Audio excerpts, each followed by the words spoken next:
Здравейте!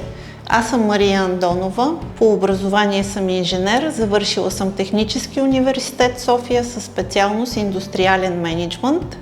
Специализирала съм маркетинг 1 година в университета в Пуатие, Франция. По образование съм инженер, но по призвание съм козметик и все още продължавам своето обучение по професията медицински козметик в Медицински колеж Пловдив.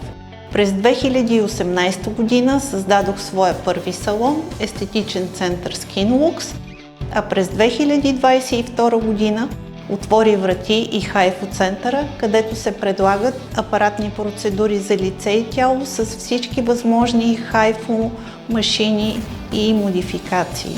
За възможностите, които ви предлага хайфо технологията и резултатите, които можете да постигнете с нея, може да се консултирате с мен на Естетик Експо на 16 юни в Пловдив, хотел Санкт Петербург. Очакваме ви!